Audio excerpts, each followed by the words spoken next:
Get your play face on, so we're ready for acting here.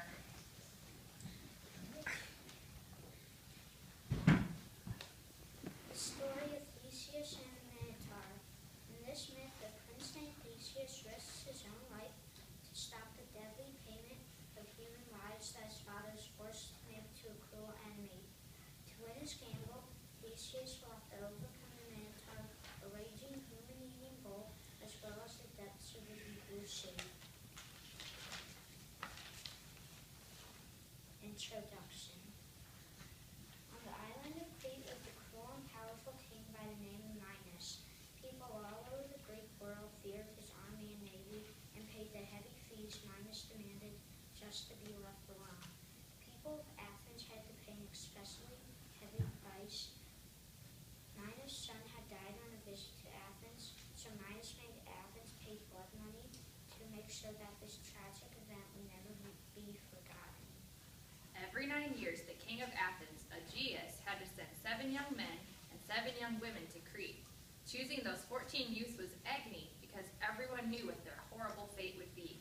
In exchange for peace for the rest of Athens, those unlucky victims would be taken to Crete and fed to a deadly creature owned by King Minos. Its name was the Minotaur. The Minotaur had the body of a human but the head of a bull. It was huge and powerful and lived on a diet of humans that it hunted down. Because it was so deadly, Minos kept the Minotaur in a massive maze called the Labyrinth to make sure it never ever escaped.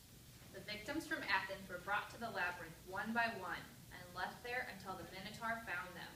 Lost and confused, they never knew when they would meet their fate. No one ever escaped. Scene 1. The Palace in Athens.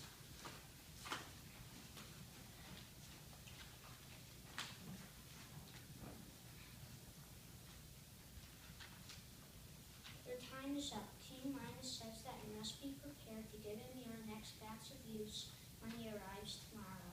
He says that if you are slow in choosing them, he will destroy Athens and take even more victims himself. Is there no way out of this terrible bargain? To save our city, we must send our children to their deaths? But there's no choice. Quickly, we must hold the lottery and choose who must go to Crete. Father, wait. We can't just send those people off to die. Why, they're the same age that I am. We've got to do something. No, my son. As long as the Minotaur lives and Minos keeps demanding his ransom, there is no way out. Then send me as one of the 14. I know I can defeat that evil beast and put a stop to Minos' cruel game. Sending these young people to their deaths is bad enough for me. If I lose you two, my heart would break. Then Athens would be without its king and its prince. But I can win. With the gods on my side, I won't fail you or our people. The king saw something in his son's eyes that gave him hope. He knew that the gods loved his son and would watch over him, so he let him go as one of the victims. Instead of wearing his royal robes, Theseus put on a simple white tunic worn by the other 13 youths. He also left behind the royal ring his father had given him. Now no one would know that he was the king's son. Theseus, I want you to take these white sails with you. If you succeed in your mission, hoist the white sails on your ship instead of the black sails our sailors normally use. I'll watch the sea every day and pray that I see your white sails heading toward home.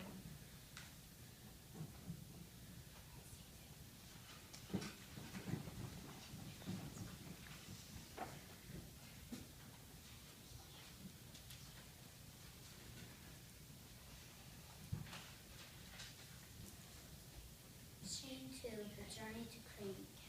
The next day, King Midas arrived to collect the victims. He gloated as the youths, including Theseus, were led on his ship. Though Theseus' Minotaur, his companions wept as they left their friends and family, expecting never to see them again. The trip to Crete was dark and gloomy, not for Midas. He enjoyed hearing the victims' sobs and mocked them when he felt like it. My pet is very hungry. It's been 9 years since he's had some Athenians over for dinner. You'll make a splendid 14-course meal for my bullish friend. Watch out, King Minos. The gods will punish you for putting us through this torture. Oh, a rebel. I know the gods are on the side of right. That is, on our side. Oh, really?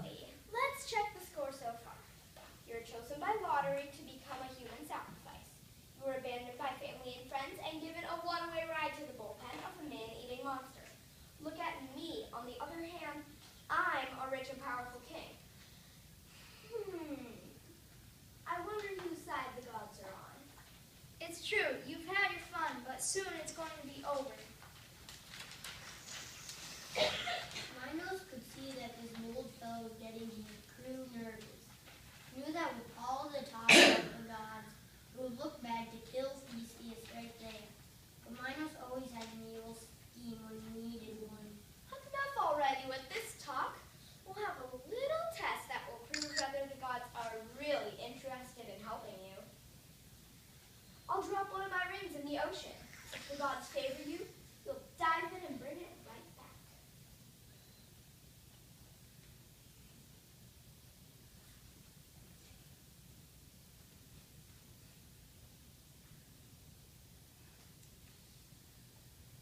That's a deal. Midas took a plain-looking ring off his finger and threw it into the sea. Like a shot, Theseus dove off the side of the ship and retrieved it.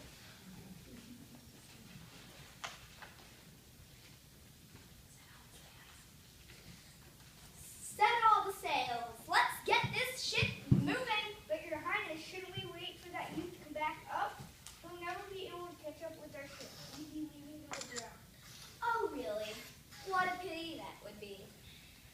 Anyone who doesn't obey my orders will be an appetizer for the Minotaur. Set all the sails. Under the waves, Theseus began to regret his boldness. His lungs were ready to burst, and the sea was cold and dark. How could he ever find that ring? But the gods did not forget Theseus. Just when it seemed he couldn't last any longer, Theseus found that he could breathe underwater. Then he felt two things brush by on either side of him. Sharks, his mind screamed. But they were dolphins, friendly dolphins who had come to be his guides. Theseus grabbed hold of their fins and they pulled him farther and farther into the watery deep. At last, they reached the realm of the mermaids. Their caves at the bottom of the sea were filled with gold and silver treasures taken from sunken ships. One mermaid swam up to Theseus with King Minos' ring already in her hand. This is not such a beautiful ring. I can't see why you came all this way to get it. But here, you can have it. After that, dolphins pulled Theseus onto Crete ahead of Midas' ship. So he was there to greet the king when the ship arrived. Midas was shocked and said nothing except to order Theseus back to other victims. Chain him up with all the others and take them to the palace dungeon. If the gods are really on his side, they'll save him from the Minotaur. No one else can.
to be fed. Any volunteers for the first round? Let me be first. I think the gods will protect me. I couldn't have picked a better candidate. Bring him to the labyrinth at dawn tomorrow. Let's start 14 days of feasting to celebrate our little agreement with Athens. Theseus was brought to the entrance of the maze just before sunrise the next day. There he stopped and turned to address Minos one last time before entering. This bloodshed will end and Athens will no longer feed the Minotaur. Then he was shoved inside the maze, and a door slammed behind him.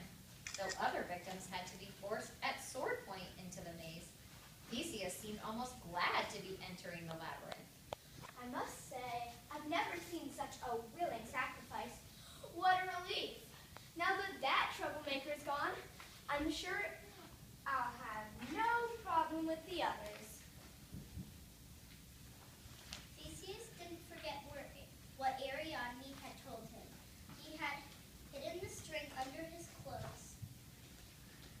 While speaking to Midas, he had secretly attached the end of the string to the mace's doorway. Now he was ready to move inside. Following the low rumble of the Minotaur's snores, Theseus stumbled ahead as quickly as he could until he was near the beast. As he inched closer, the Minotaur opened its eyes and jumped up. They fought a fierce battle. With his bare hands, Theseus grabbed the Minotaur.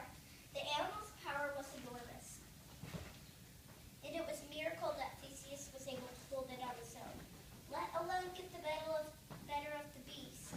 The deadly showdown finally came to an end when Theseus killed the horrible beast. He thanked the gods for their help.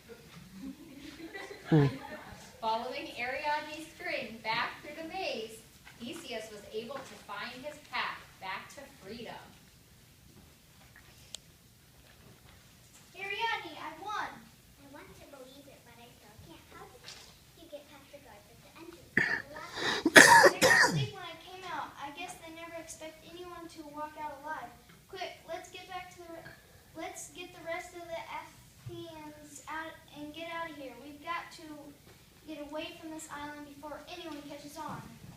So they gathered the other Athenians together and sailed for Athens.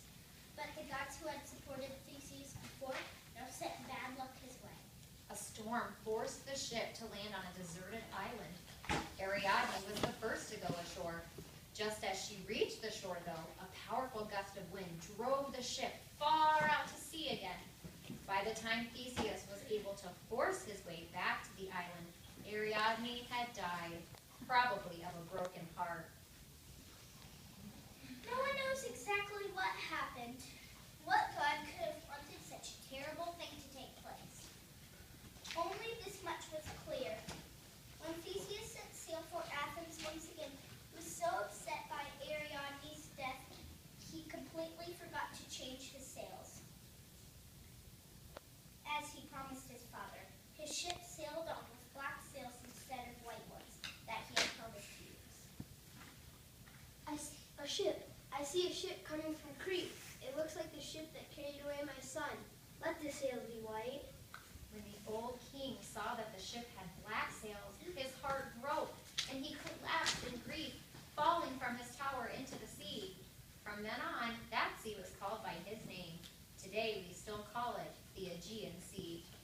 All of Athens rejoiced that the captives had been brought home alive, and that the Minotaur had been